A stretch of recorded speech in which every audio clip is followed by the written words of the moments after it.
Selamat pagi saudara-saudara yang dikasih Kristus. Jumpa lagi dalam renungan pada pagi hari ini. Namun sebelumnya kita bersatu dalam doa.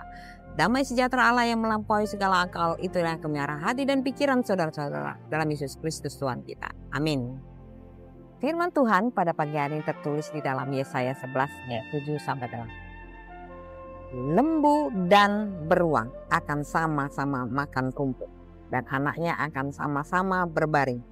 Sedang singa akan makan jerang seperti lembu. Anak yang menyusu akan bermain-main dekat liang ular kedung, dan anak yang cerai susu akan mengulurkan tangannya ke sarang ular beludak. Demikian firman Tuhan. Damai sejahtera yang sempurna.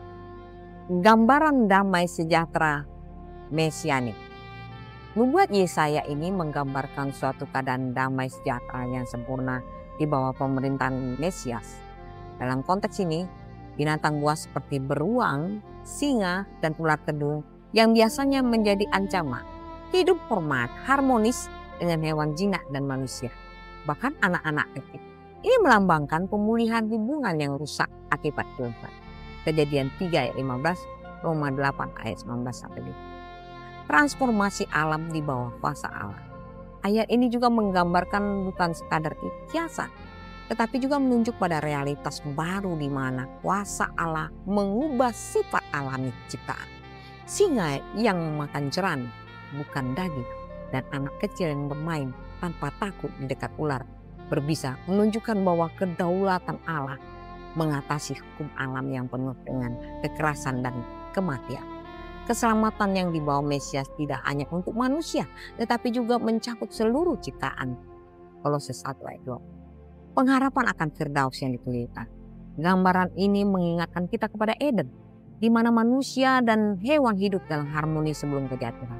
Kejadian 1 ayat 29 dan 30. Yesaya menubuatkan kembalinya keadaan ideal itu yang digenapi dalam kerajaan Allah di bawah pemerintahan Kristus.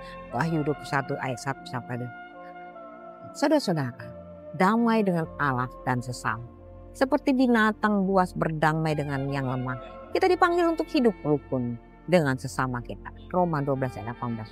Pengharapan aktif, kita menantikan penggenapan sempurna janji ini sambil bekerja untuk membawa perdamaian di dunia yang masih rusak. Matius 5 ayat 9. Kepercayaan pada kuasa Allah. Jika Allah sanggup mendamaikan singa dan lembu, Ia juga pasti sanggup mengubah hati manusia yang keras menjadi lembut dan penuh dengan kedamaian. Saudara-saudara, Yesaya 11 ayat 7-8 bukan hanya puisi indah, tapi janji Allah tentang rekonsiliasi universal melalui Mesias.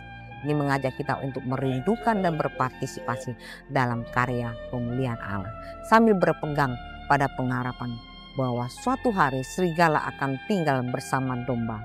Yesaya 11 ayat 6. Dan damai sejahtera akan berkuasa selama. Biarlah kerajaanmu datang, kehendakmu terjadi di bumi seperti di surga. Selamat beraktivitas, Tuhan Yesus memberkati. Amin.